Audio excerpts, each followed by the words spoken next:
ब्रह्मपुर प्रसिद्ध बुढ़ी ठाकुराणी यात्रा पाई आज मध्यरात्रि रे शुभ खुंटी स्थापन हेबो। एथिपाई प्रस्तुति जोरसोर रे चली। राति 2:30 मध्य शुभ खुंटी स्थापन करा जिवो। पूजा अर्चना परे देसी बेहरा परिवार और सहरवासी वाद्य बाजना सहकारे देसी बेहरा साहिरो बाहरी बुढ़ी ठाकुराणी मंदिर को जिबे। एथिपाई भक्तों भिड़ मध्य लागिलानी। एठारे नीतिकांति पूजा अर्चना परे मांकर आज्ञा अणा जिवो। देसी बेहरा साहिरे अस्थायी पीठरे मां बुढ़ी ठाकुराणी पूजा पाइबे। आसंता एप्रिल मास 3 तारिख रु 28 तारिख जाए मां बुढ़ी ठाकुराणी यात्रा पाई प्रशासन को प्रस्ताव दिया जायछि।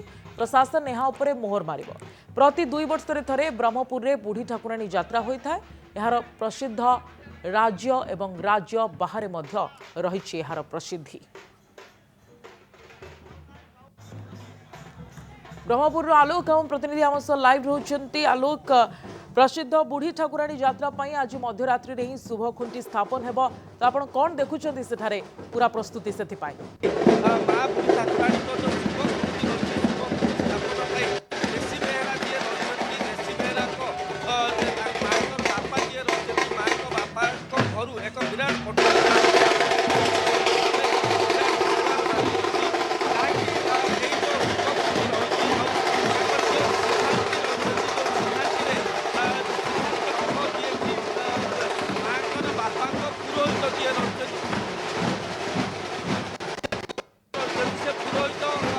निर्धारित निर्धारित करते आसंता एप्रिल 3 तारिख ठारू 28 तारिख पर्यंत यात्रा हम। अंपटे जदि कहवा ये तो रही निर्धारित समय। अंपटे आम जदि कहवा जहाँकि जिला प्रशासन परवर्ती अवस्था केते दिन यात्रा हम जिला प्रशासन निष्पत्ति नब। आप देखुवे माँ जो शुभ खुंटी कथा कहुच्छी माँ मु कैमेरा पर्सन को से चित्र देखापी कही माँ शुभ खुंटी को धरी माँ मंदिर को जाऊँच। जो देसी बेहरा रही साई जो रही देसी बेहरा साई ये माँ बापा सेठारू बाहरी बाहरी एठारू आसते जहाँकि माँ मंदिर को जी माँ मंदिर को गलापर माँ मंदिर को गलापर सेठारे पूजा हम। तापर सेठार पूजा हो आसवा पर एठारे शुभ खुंटी स्थापन करा जिवो। आपण देखुवे किभली भावे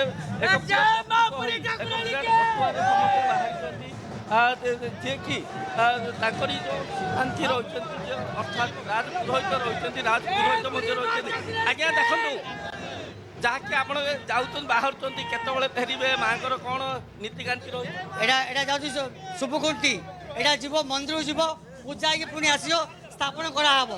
यहाँ हूँ माँ शुभ खुंटीटा आज शुभ काम स्टार्ट हम।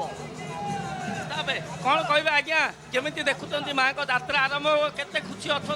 अरे बहुत खुशी अच्छा महाप्रभु शुभ कुंभ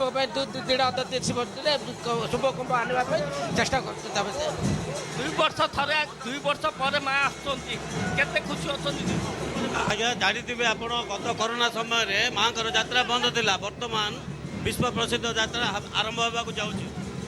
से ब्रह्मपुरवासी समेत सारा गंजाम ओडावासी खुशी अनुभव कर माँ आगमन माँ आगमन समस्त प्रस्तुत होती। आप देखुं जो शुभ खुंटी कथा कहला सुप्रिया से शुभ खुंटी बापा घर बाहर जहाँकि देसी बेहरा साई जो रही देसी बेहरा साई बाहर सहित माँ को ग्रहण करने शुभ खुंटी बाहर जहाँ नीति निर्घंट करा राति 2:30 मध्य शुभ खुंटी को स्थापन करा जिवो।